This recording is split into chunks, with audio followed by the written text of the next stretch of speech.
감사합니다. Merci. 거듭 Merci beaucoup. 감사의 말씀을 올립니다. Nous commémorons aujourd'hui le début de la guerre de Corée. 한국 전쟁 Je tiens à exprimer ma profonde gratitude envers toutes les personnes qui ont perdu la vie durant cette guerre. 희생되신 모든 분들 Je crois qu'elles sont devenues de brillantes lanternes dans les cieux, qui éclairent notre chemin, et nous permettent de nous réunir pour retrouver notre histoire oubliée depuis 10 000 ans. 되찾는 오늘 이 자리가 Aujourd'hui est également une date très importante. 생각합니다. 오늘 C'est en effet le 11e anniversaire de la première conférence sur le Wandan-Gogi. 특별한 날입니다. 아주 기쁜 C'est donc un jour de liesse. 어쩌면은 진리의 원형이 이제는 On peut dire que la vérité se trouve au plus profond de nous-mêmes. 저 깊은 Je crois que maintenant est le moment où la lumière de cette vérité éclate et se répand dans notre esprit. 되었다고 봅니다. Quel livre est le Wandan-Gogi? 어떤 책이냐? Comment doit-on aborder sa lecture? 어떻게 읽어야 되는가? L'humanité se trouve aujourd'hui face à un futur compromis par la menace d'une 6e extinction et traverse une période de profonds changements. 바로 이 Le Gebyok, le renouvellement cosmique qui fait commencer le ciel d'après, est maintenant imminent. 그 시간들을 De quelle façon le Wandan-Gogi peut-il guider nos pas vers un futur plein d'espoir? 역사 시대를 여는데 En effet, certains prétendent que le Wandan-Gogi n'est qu'un tissu de mensonges. 어떤 빛을 줄 수가 Vous avez aussi pu entendre l'expression « Wanpa » qui désigne une personne obsédée par le Wandan-Gogi. 조작된 책이다. C'est par cette expression que certains dénigrent les passionnés de ce livre. 환빠. 저 친구들은 환빠. Cependant, être des Wanpa ne suffit pas. 한단국에 빠진 놈들이다. Il vous faut devenir des Wanpa Papa, 안 되지. c'est-à-dire de véritables fanatiques du livre, 3 fois plus passionnés que les simples Wanpa. 이상 빠져야 되는 것이거든. Le Wandan-Gogi fait débat depuis longtemps.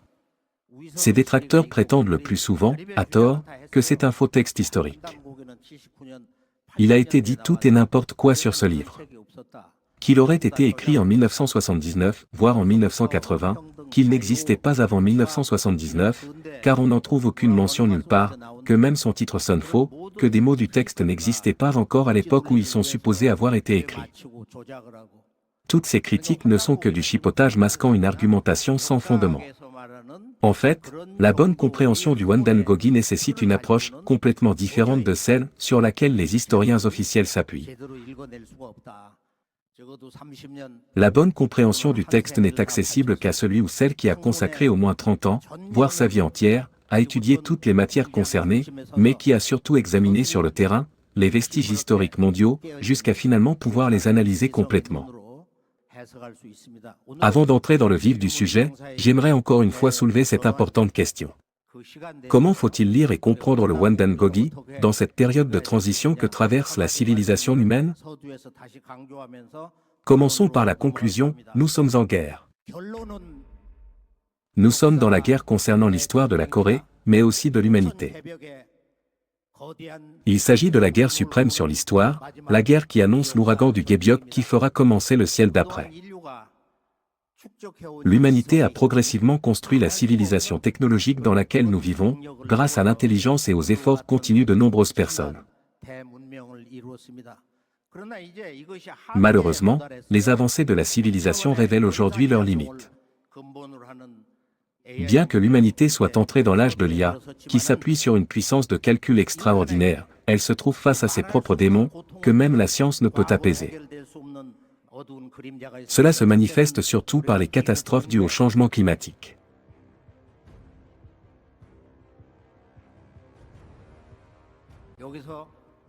Ainsi, de nouvelles maladies inconnues apparaissent continuellement.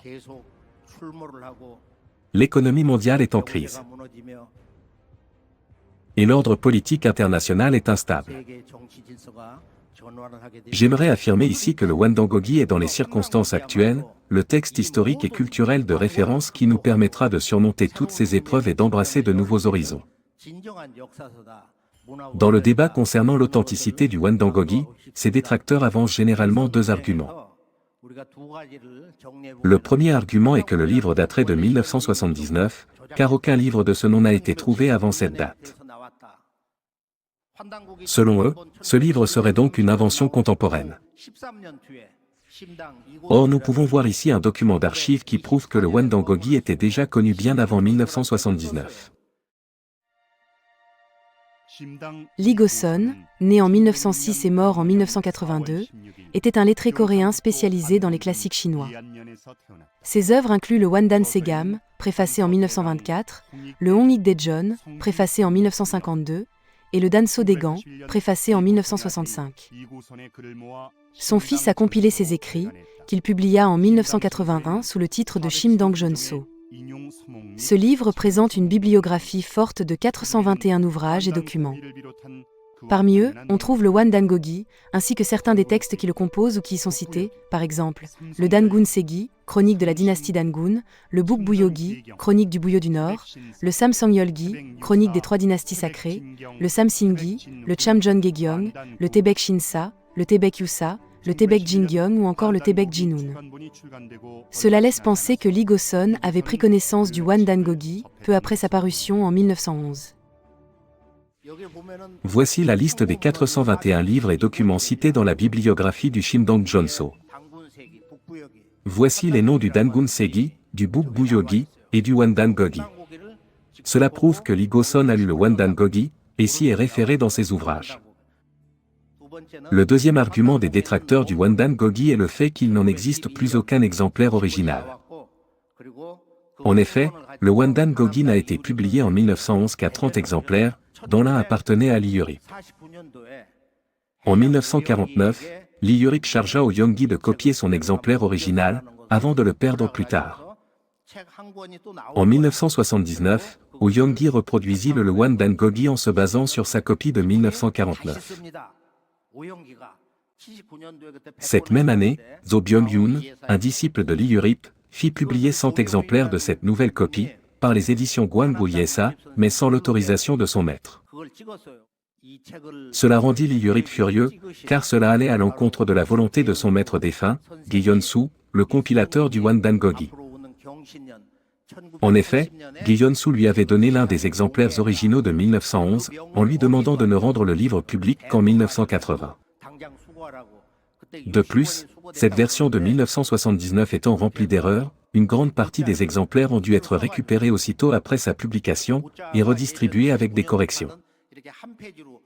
C'est pourquoi l'édition de 1979 du Wandan Gogi contient une page d'errata. Malgré son histoire, la première édition officielle du Wandan Gogi est celle datée du 3 octobre 1980. Oyongi a aussi recopié le Samil Singo, un texte sacré que Wanung, le fondateur de Bédal, avait transmis à son peuple pour l'édifier. Un paravent sur lequel Oyongi avait recopié le Samil Singo m'a été remis par ses fils et belles-filles lorsque je les ai rencontrés. L'écriture est identique à celle des éditions de 1979 et 1980 du Wandan Gogi.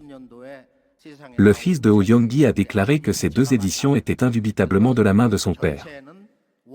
Bref, le Wandan Gogi a connu plusieurs éditions, l'édition originale de 1911, celle de 1949, celle de 1979, l'édition de Gwangu Yesa, et celle de 1980, l'édition de Bédal Huisuk. Les trois dernières éditions sont toutes basées sur les copies faites par Oyongi, un ami de toujours de Lee Urip et l'organisateur de ses funérailles. Malheureusement, l'histoire des éditions successives du Wandan Gogi est encore mal connue. Cela fait 50 ans que je visite les quatre coins de la Corée mais aussi du monde entier, dans le but de trouver les preuves et témoignages éclairant totalement le Wandan Gogi, ainsi que le Daejeon. Je pense que lorsqu'on découvre la culture originelle de l'humanité, on redécouvre en même temps son histoire oubliée. À mon avis, la redécouverte de la véritable origine culturelle aussi bien qu'historique de l'humanité est la première étape essentielle à la réunification des deux Corées, mais aussi la mission qu'il nous faut accomplir. Quelle joie! Qu'il est merveilleux que nous puissions nous réunir aujourd'hui. Voilà un moment à la fois gratifiant et mémorable, et je suis vraiment heureux de pouvoir vous rencontrer.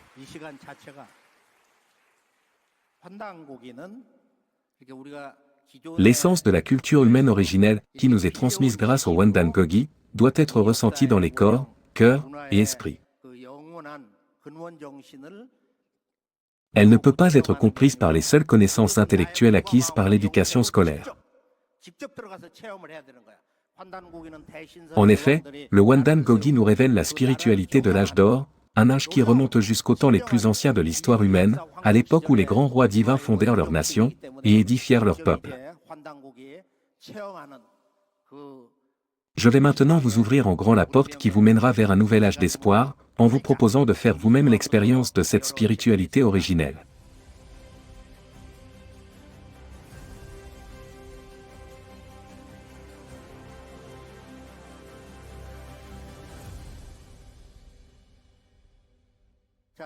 Notre premier thème concerne la nature profonde du corps, du cœur et de l'esprit, ainsi que leurs relations, au sujet desquelles le Wandan Gogi apporte d'étonnantes révélations.